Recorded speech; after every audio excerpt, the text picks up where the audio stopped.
Muy bien, ya estamos grabando. Buenas tardes, buenos días, no sé cómo te encuentres. Vamos a continuar. Hoy vamos a revisar la nomenclatura del triángulo rectángulo. Se llama triángulo rectángulo porque tiene un ángulo recto, un ángulo de 90 grados. Antes de seleccionar cualquiera de los dos ángulos agudos que tiene este triángulo, los dos lados cortos se llaman catetos y el lado más largo se llama hipotenusa. Seleccionamos el ángulo que está a la izquierda, el cual vamos a llamar alfa. Lo podemos llamar de cualquier forma, pero aquí lo llamamos en este momento alfa. Entonces, el cateto que queda frente a él, que se acaba de marcar, queda como cateto opuesto, y el cateto con el que se forma el ángulo y la hipotenusa es el cateto adyacente. La hipotenusa, ya lo dijimos, es el lado más largo de este tipo de triángulos. El otro ángulo que queda frente al ángulo alfa le llamaremos ángulo beta. Y otra de las características muy importantes que debemos de considerar cuando trabajemos con el triángulo rectángulo es que alfa más beta es igual a 90 grados. Esto es, ya que son ángulos complementarios. La suma de alfa y beta nos dan 90 grados. Otra característica muy importante del triángulo rectángulo es el teorema de Pitágoras. Aquí ya tenemos nuestro triángulo nuevamente y vamos a ver el teorema de Pitágoras. Le cambiamos las letras, la B es B de base, la A es A de altura, la C es C de la hipotenusa, aunque no lleva la C y la hipotenusa, ¿ok? Y el teorema de Pitágoras me dice que C cuadrada es igual a A cuadrada más B cuadrada.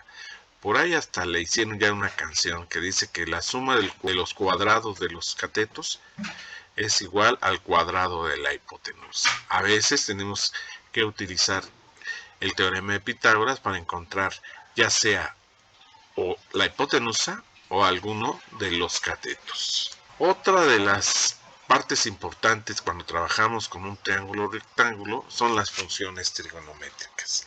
Existen 6 funciones trigonométricas básicas, pero para física solo vamos a trabajar con 2, por lo menos en este nivel.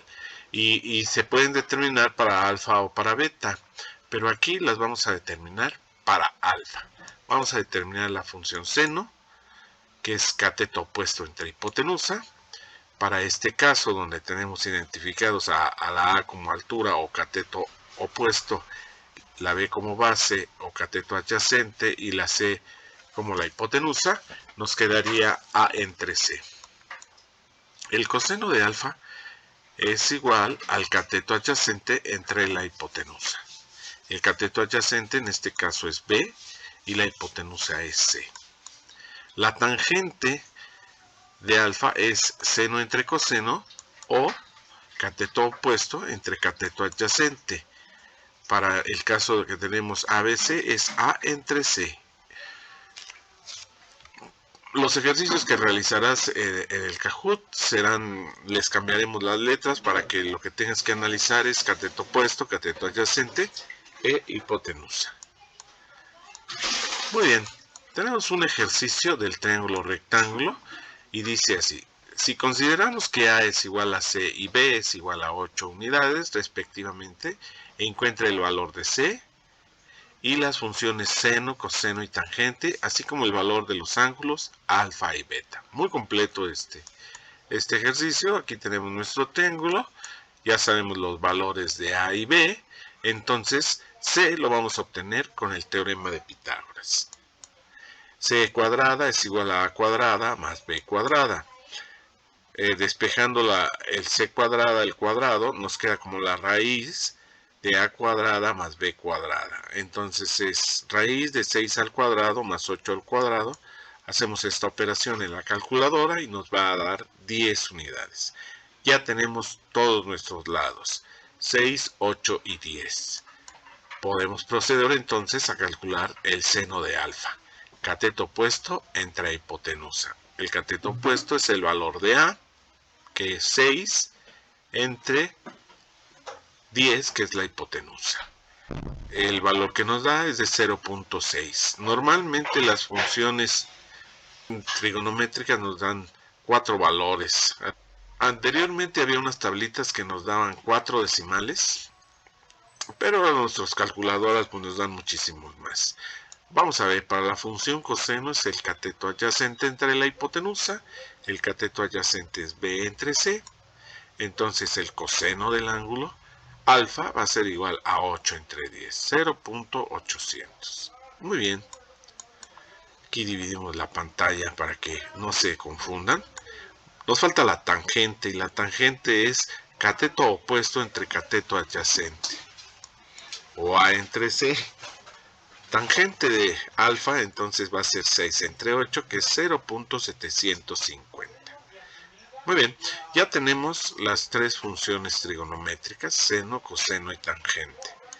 Ahora, para encontrar el valor del ángulo alfa y después el del beta, vamos a utilizar cualquiera de las funciones seno, coseno y tangente y vamos a utilizar la función inversa que nos da nuestra calculadora con la función shift, que significa cambio. Entonces, dice alfa va a ser igual a tangente a la menos 1 en nuestras calculadoras, shift tangente, 6 entre 8, podemos utilizar como fracción o poner paréntesis y cerrar los paréntesis. Y nos da que el ángulo es de 36.87. Después utilizamos que alfa y beta deben de sumar 90 grados, entonces beta debe ser 90 menos alfa, lo que nos da 53.17. ¿Correcto? Ya tenemos todos los elementos. Sabemos que la hipotenusa vale 10, que el seno de alfa vale 0.6, que el coseno de alfa vale 0.8, que la tangente vale 0.75, que el ángulo alfa es de 36.87 grados y que el ángulo beta es de 53.17. Muchas gracias. Nos vemos en la próxima y ojalá te sirva este video.